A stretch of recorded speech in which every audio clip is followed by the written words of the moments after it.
Alright, so today we're going to be taking a look at Chapter 3 of the textbook, the AVR Microcontroller and Embedded Systems Using Assembly NC book. Here's a link to the text, to the instruction set manual, and to the compiler instruction guide. Alright, so we'll begin with an introduction to jumping and calling. Alright, so in a regular C program, the CPU, so the core of the chip, is executing instructions from one line to the next. And it does it in sequence. For example, in this C program right here, we first execute the instruction on line 3, that's adding.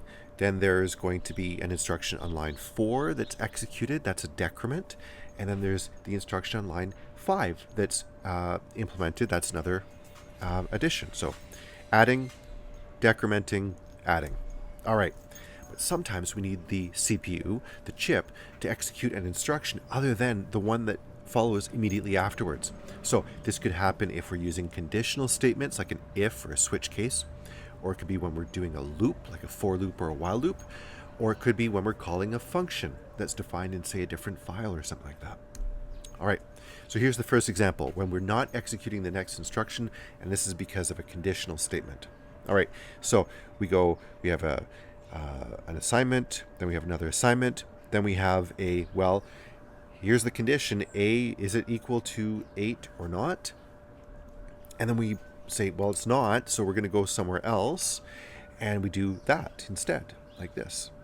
All right, so this was an example of a conditional where the line on, or the instruction on line 6 wasn't executed because of a conditional statement.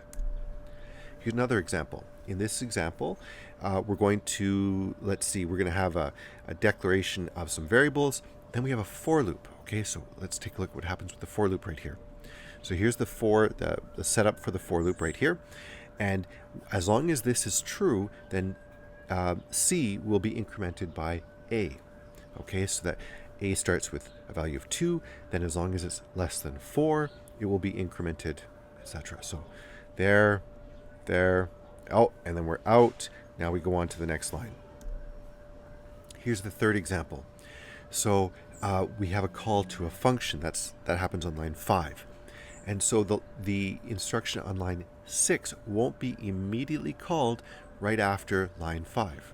You see, it happens like this. You set up your variables, you call the function. What's that function? Function 1 is defined. You can see it's defined on line 8, 9, and 10. So we jump basically to that function and we execute it, and then it returns back afterwards. But all of these examples are effectively showing that sometimes we don't go from line 1 to line 2 to line 3 to line 4 in sequence. Sometimes we have to go elsewhere. So in assembly language, there are two groups of instructions that make the CPU execute other than in an immediate sequence.